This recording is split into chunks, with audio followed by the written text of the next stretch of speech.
pessoal, sou o Rogério aqui na área. Vamos lá hoje para a nossa segunda aula EAD, turma do 8º ano. Hoje o nosso assunto vai ser as principais organizações multilaterais que existem no nosso planeta. Organizações internacionais, isto é, aquelas instituições formadas por 2 ou mais estados. Porém, no que concerne ao âmbito geopolítico, econômico, humanístico, global, algumas se destacam que nós vamos ver agora, como a ONU, OMC, a OMS, Banco Mundial e FMI. As demais nós vamos ver durante nossas próximas aulas, que nós vamos ver algumas bem específicas, inclusive. Okay? Então vamos começar pela ONU, Organização das Nações Unidas. Antes de começar a falar sobre a ONU, vamos ver o contexto em que a ONU é criada. Então a ONU ela surge com uma intenção de ser uma organização que promova a paz. Então, em 1914, ali, no começo da Primeira Guerra Mundial, existia uma terra sem ninguém. Cada país queria mandar, existia o protecionismo, o imperialismo. Então, basicamente ali na Europa, que culminou com a Primeira Guerra Mundial de 1914 até 1918. Logo em seguida, após a Primeira Guerra Mundial, houve uma tentativa de criar uma organização que gerenciasse os interesses mundiais, principalmente questões de guerra e outras finalidades, que foi a Liga das Nações, que inclusive foi um fracasso. Tá? Logo em seguida surge também na Europa a Segunda Guerra Mundial. Com seu fim, em 1945, aí sim surge as Nações Unidas. Logo no começo com 51 países, tá? Através da Conferência de São Francisco, em 1945. E a ONU ela vem com o intuito de promover a paz mundial, até então naquele contexto. Tá? Então a ONU é considerada o mais importante organismo internacional atualmente existente, importante por reunir praticamente todas as nações do mundo. Como eu falei, surgiu ao final da Segunda Guerra Mundial, que ocorreu entre 1939 e 1945, em substituição à antiga Liga das Nações. E o objetivo é promover a paz e a segurança nacional. A principal instância decisória da ONU é o Conselho de Segurança, que é o órgão colegiado que discute algumas questões envolvendo principalmente conflitos humanísticos que existem em alguns determinados territórios e países. Existem membros permanentes nesse Conselho de Segurança, Estados Unidos, China, Grã-Bretanha, França e a Rússia. E existem membros permanentes, membros rotativos, quer dizer, são ao todo 10 países que de 2 em 2 anos eles são eleitos. O Brasil, inclusive, está querendo uma vaga no Conselho Permanente. Então, são assembleias que existem, Assembleias Gerais da ONU, tá? Mas basicamente a ONU, a sua atuação, só teve impacto mesmo pós-Guerra Fria. Ali depois que acabou aquele conflito ideológico entre Estados Unidos e a ex-União Soviética, que a ONU começa a ter seus programas desenvolvidos. Até então a ONU era uma instância um pouco, vamos dizer, inoperante. Okay? Então, podemos destacar que a sua última atuação foi naqueles conflitos do Oriente Médio da Primavera Árabe, em 2011. E houve lá a sua assembleia, houve Conselho de Segurança para discutir como lidar com aquela situação, somente em questão que envolvam a paz mundial. Okay? Então aqui a sede da ONU, tá? Um prédio bastante bonito. E agora nós vamos ver a OMC, a Organização Mundial do Comércio, organismo internacional responsável por legislar e acompanhar as transações econômicas e comerciais realizadas entre diferentes países.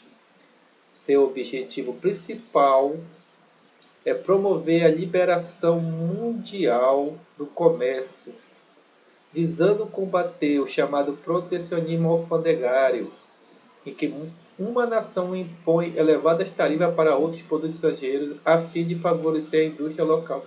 Isso nós estamos vendo muito questão dos Estados Unidos e da China, questão do protecionismo, tarifas alfandegárias, impostos colocados em alguns produtos, encarecendo o preço dos produtos. Nós estamos vendo isso. Então, a OMC vem com esse intuito de facilitar o comércio global. Ela possui basicamente 162 membros. Ela visa ali combater essas barreiras, ou pelo menos diminuir essas barreiras alfandegárias.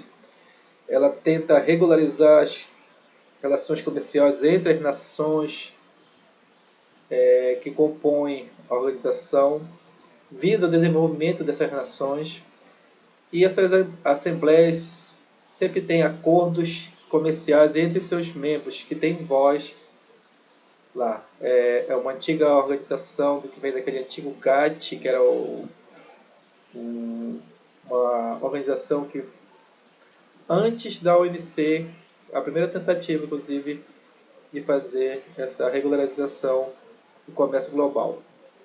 Aqui a questão da Assembleia que existem, da OMC, é aqui que surgem os acordos comerciais. Ok? Então vamos ver agora uma que está em bastante evidência, a OMS, a Organização Mundial da Saúde. Seu objetivo é garantir a todas as pessoas o mais elevado nível de saúde. Vale destacar que essa agência define saúde como um estado de completo bem-estar físico, mental e social. Ou seja, ela visa não somente curar doenças, como a gente está vendo agora, a questão do coronavírus aí, mas sim o bem-estar físico, mental e social da população mundial. Ou seja, a saúde é muito mais do que a ausência de doença, segundo a OMS. Então a OMS surge ali em 1948, quando seus estatutos foram ratificados. Então ela é uma agência especializada da ONU, ela cuida das ações de interesse da saúde mundial, tá? Então vocês podem ver a atuação dela agora nessa pandemia que nós estamos vivendo. Ela visa, através de pesquisas, tecnologias, combater questões que envolvam doenças, fomes, questões psicológicas, tá? E só que a OMS ela não tem questão de cobrança.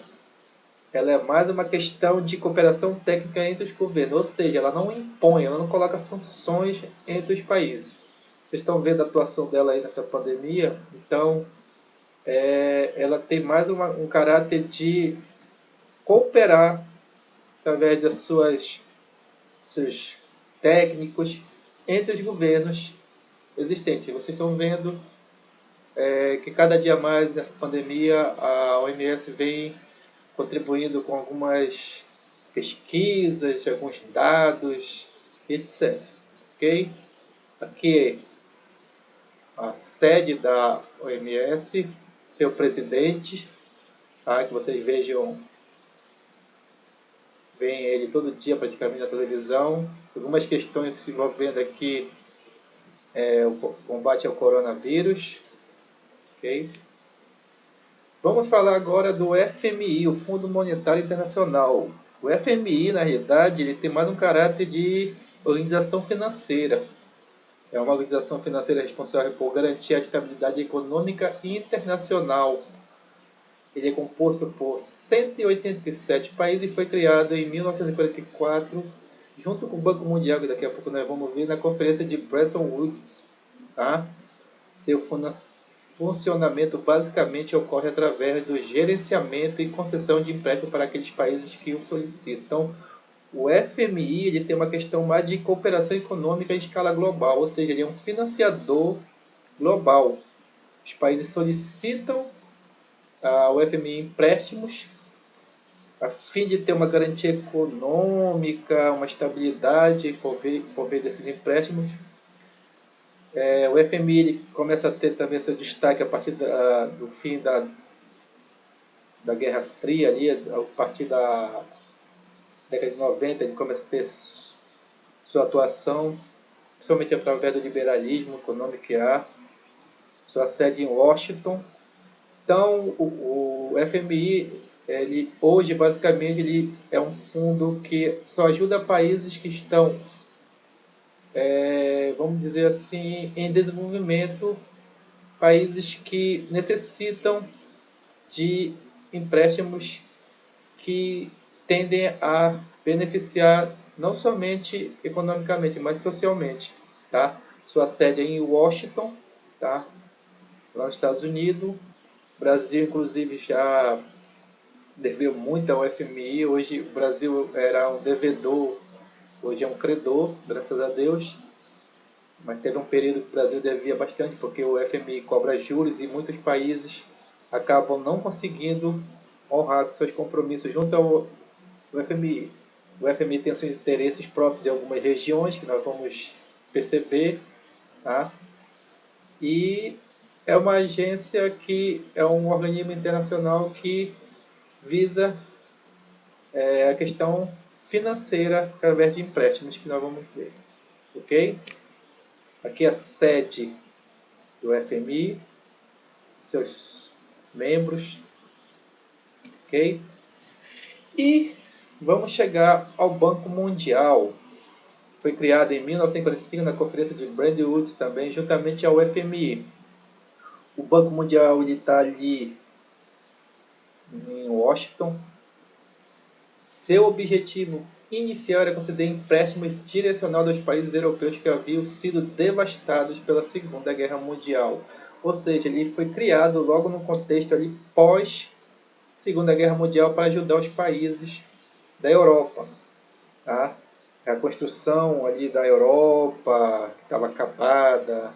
Então surge o Banco Mundial nesse intuito. Hoje, o seu principal objetivo, ou seus objetivos mudaram e seu intuito passou a ser o de conceder empréstimo a países da Ásia, África e Américas. Como seriam esses empréstimos? Através de projetos, investimentos que os governos fazem, propõem ao Banco Mundial através de financiamentos. Esses empréstimos são de fins econômicos, sociais, ou seja, para fazer uma calçada, uma praça ou até construções de habitação. Então, o Banco Mundial hoje ele serve como um financiador nesse sentido, ok? Aqui é a sua sede do Banco Mundial, o famoso BIRD também conhecido, tá?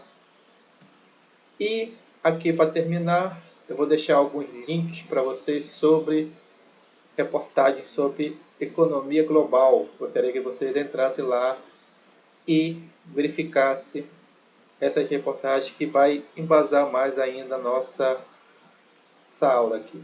Ok, gente? Abraço. Professor Rogério, que